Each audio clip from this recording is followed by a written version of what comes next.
Le prophète Abraham invitait son entourage à croire en Dieu avec des mots sages et agréables. Or, la réaction qu'il reçut était tout autre. La majorité des membres de sa tribu n'obéissaient pas aux valeurs morales édictées par Dieu et persistaient dans le paganisme. Le prophète Abraham s'engagea donc dans une grande lutte intellectuelle contre ces gens superstitieux. Il usa de plusieurs méthodes et moyens. Il chercha tout d'abord à s'éloigner physiquement des négateurs et des polythéistes, afin d'alléger la pression qu'ils exerçaient sur lui. Il dit donc qu'il était malade.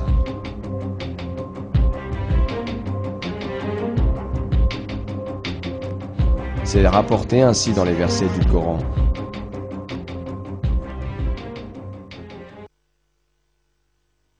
Quand il dit à son père et à son peuple, « Qu'est-ce que vous adorez ? Cherchez-vous dans votre égarement des divinités en dehors de Dieu ? Que pensez-vous du Seigneur de l'univers ?»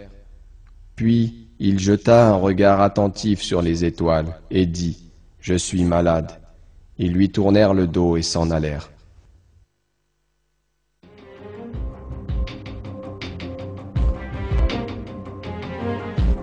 Après s'être détaché des incrédules, il se rendit auprès des idoles et les détruisit toutes à l'exception de la plus grande.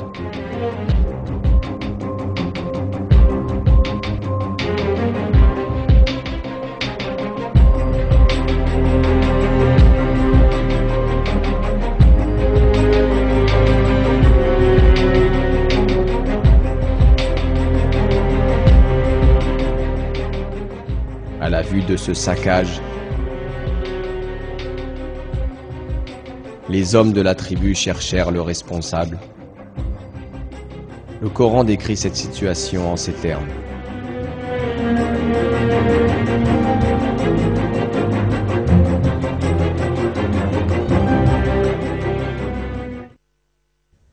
Ils dirent, « Qui a fait cela à nos divinités?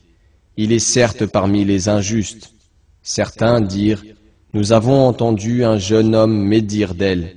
Il s'appelle Abraham. » Ils dirent, « Amenez-le sous les yeux des gens, afin qu'ils puissent témoigner. » Ils dirent, « Est-ce toi qui as fait cela à nos divinités, Abraham ?» Cette question nous amène à comprendre pourquoi le prophète Abraham ne détruisit pas la plus grande statue.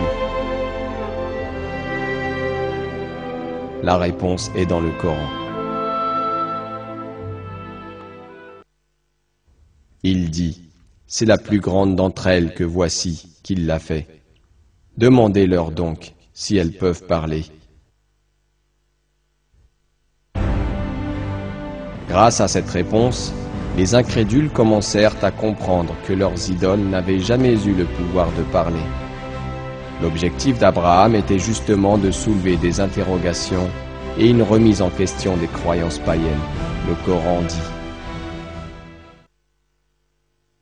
Se ravisant alors, ils se dirent entre eux, « C'est vous qui êtes les vrais injustes. » Cependant, la réflexion ne dura pas longtemps. En dépit de ce que l'acte d'Abraham permit de faire comprendre, les païens continuèrent à rejeter Abraham, et ce, afin de maintenir leur système de croyances adapté à leurs intérêts terrestres éphémères. Cette fois-ci, les polythéistes décidèrent d'user de violence. Ils élaborèrent un plan cruel. Ils voulaient se débarrasser d'Abraham en le jetant aux flammes.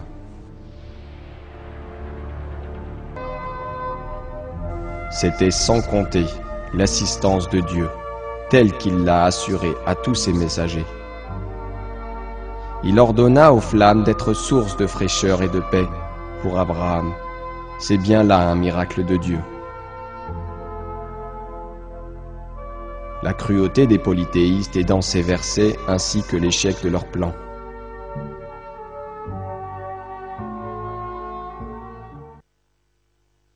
Nous dîmes, ô feu, sois pour Abraham une fraîcheur salutaire.